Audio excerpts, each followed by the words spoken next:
Hello everybody, Josie here. So essentially I'm gonna do a 3-book review today. So I've snuck a 3rd book into my normal kind of 2-book review.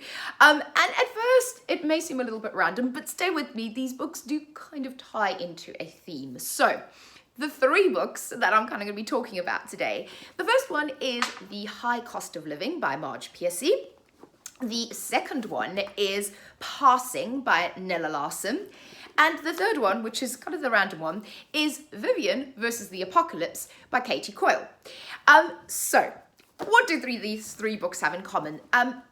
This video kind of started with The High Cost of Living and Passing, because I think that these 2 books have some huge similarities to them and some really similar themes. So what The High Cost of Living by Marge Piercy is about is, so first of all, what I should say is these 2 books are both, I guess, in that, it's not historical fiction, but it's kind of classic fiction in a way. So classic contemporary, maybe. So this one is set in the 70s, and then this book is actually set in 1920s in Harlem. And it is 1920s, yeah, 1920s in Harlem, and they both are kind of real classic fiction of that era, of that genre, and sort of classic to both of these authors. And the thing that covers, and the theme that covers these both, is the idea of fitting in, of identity, really. So I think the word that we're using here is identity. And that's why I'm also adding Vivian versus the Apocalypse, and I'll tell you why later, but I think this also deals with the idea of identity. And this is a modern contemporary YA book, while as these are adult, kind of classic contemporary fiction books. So, High Cost of Living. This is my first Marge Piercy book. I will say right off the bat, I'm definitely going to read more of her books because I enjoyed this. So this book is has themes that are just going to appeal to me. So the main character, Leslie, is described as a karate practicing lesbian feminist. And I mean, those 3 things, hello.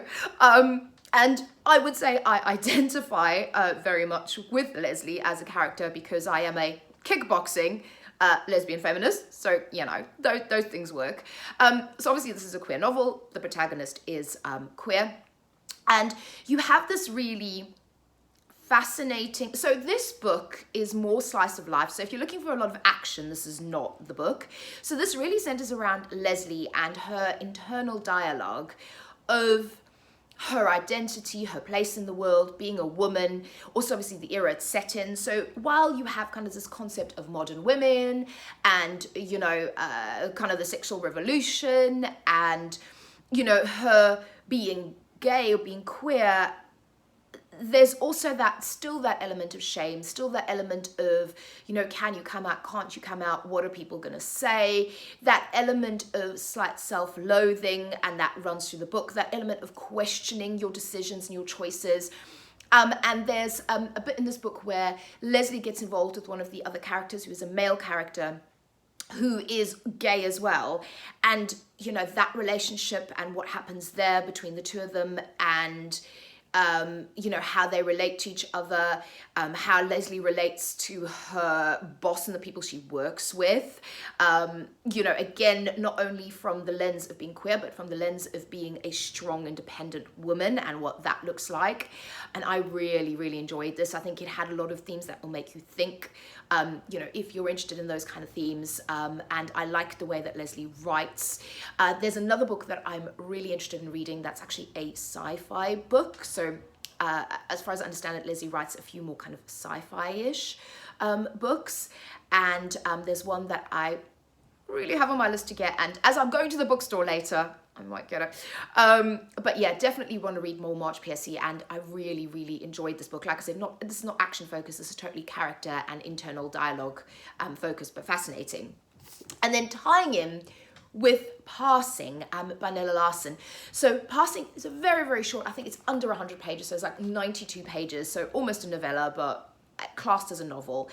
And this is set in 1920s in Harlem, and it's all that the passing of the title refers to the fact that women of color or people of color at that time, if you were very, very light skinned, there was this idea of passing as white. And you've got the main character who, so her name's Irene, I think, yeah. So you've got Irene, who is, she is a fairly light skin. So in the book, she talks about, so she's having, she's having lunch in a restaurant, and she kind of says they have no idea that I'm black, because she passes, people kind of think she's maybe South American or Spanish, or she kind of passes for not being a woman of color, for not being black. And then she bumps into an old friend of hers, Claire, who is very much passing, who is very light-skinned, who's actually married to a white man, who it turns out is actually extremely racist. And it's a very short book, but I think it really packs a punch in terms of exploring that sense of identity, that sense of community, that sense of who you are, fitting in the world. You know, do you adjust yourself for different circumstances, which I think High Cost of Living does as well. Whereas this looks at it more from a queer feminist lens. This looks at very much also from a woman, but very much from a race and color and background lens. And obviously I am white. I can't speak to, so I have read some Own Voices reviews. So if you want to go and read some Own Voices reviews, please go and do that. But for me, as an education as well, and getting an insight and understanding into the issues of race and the kind of thoughts that go on behind this idea of passing, it was fascinating. It's a fascinating era as well. And like I said, it resonated with me in the same way, that idea of, you know, passing as straight. When you're in certain situations as a queer woman, you know, there have been situations where I have not explicitly maybe said that I'm queer.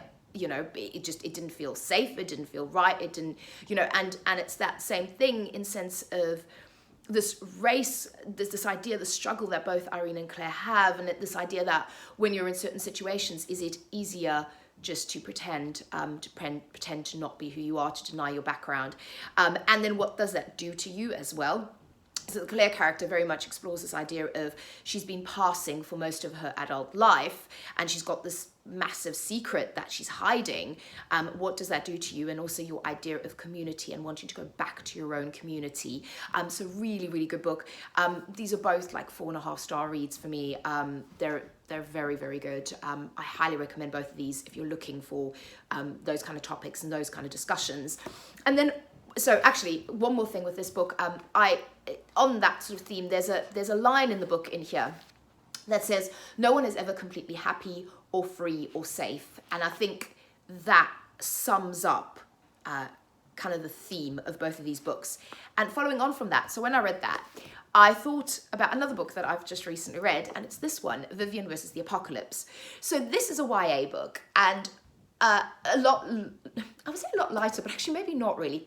So what this one is about is the premise. So it's I guess it's a post-apocalyptic book, slightly dystopian novel, where so Vivian is the main character, and what's happened is that in America, at this time the novel is set, people have kind of gone very religious, and they're believing in this kind of Church of America. And what these people that are leading this church are preaching is that there is going to be a rapture, and all the believers are going to be taken, and then everyone else is going to be left in the world. And I think like in, I don't know, 28 days or something like that, the world's pretty much going to end. There's going to be plagues, there's going to be chaos, everything's going to go to hell, and those people that weren't raptured and weren't saved are going to pay the price. And Vivian's parents are very much into the church, and when this book starts, you know, you obviously have her talking about this, and her friend particularly, who I love, I can't remember her name. Oh, okay, I'm gonna have to remember her name. Hop, that's it, Hop. She's amazing. I love her friend Hop. They are very staunchly non-believers. They think this is crap. And then the day of the rapture happens, and they come home, and Vivian comes home, and there's 2 holes in the ceiling of her parents' bedroom, and her parents are just gone. And she's just left. And this has happened to loads and loads of people, loads and loads of children. They've just been left because their parents were raptured, apparently. And then what happens after that is, sort of the main bulk of this book is that there's a road trip where her and Harp and a boy go on, and they're basically trying to figure out exactly what happened. They're trying to live with the aftermath of this rapture, trying to deal with the fact that apparently the world is going to end. You know, their feelings on it, again questioning what they believe, who they are, their identity. There's a queer element in this book where Harp's brother is gay, and he's living with another man, and he's obviously being shunned because there is sort of homophobia and racism and all of that in this because of this kind of religious cult that these people are in. And her brother is very much shunned because he's gay. And there, I have to say, there is trigger warning, there is a hate crime based on the fact that, I don't want to give the story away, but I have to kind of mention it as a trigger warning because it was very difficult to read. So even though this is a YA book, and you would essentially say it's lighter than the other two, there are some really hard themes kind of discussed in it. And I have to say, I really enjoyed this book. I enjoy the characters of Vivian and Harp, and like I said, I enjoy this idea, again, this idea of no one's ever happy, no one's ever free, no one's ever safe. And there is a follow-up to this book, so it is left in a place where you do, certainly I wanted to continue to read, so I would mark this as a 4-star book as well. I wanted to know what happens after that. And this idea of, you know, were they really raptured? What is actually going on? Really fascinating, actually. And I have a particular love, sounds terrible, for cult books. I like anything related to cult type things. I find it fascinating just because I'm not a cult type person. I'm an occult type person, but not a cult type person. And I never quite understand how people can be sucked into cults, and I love kind of reading about that. So yeah, I would recommend this. If you like Vivian versus the Apocalypse, you might also like After the Fire, The Girls.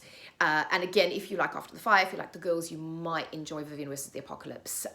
Really interesting. I liked some of the writing. There was a little bit of snarkiness in the writing as well, and the characters, which I really liked. So I would say these 3 books all follow a similar theme, although they're different, but they're all around questioning and identity and where you fit in and society. So yeah, so those are the books.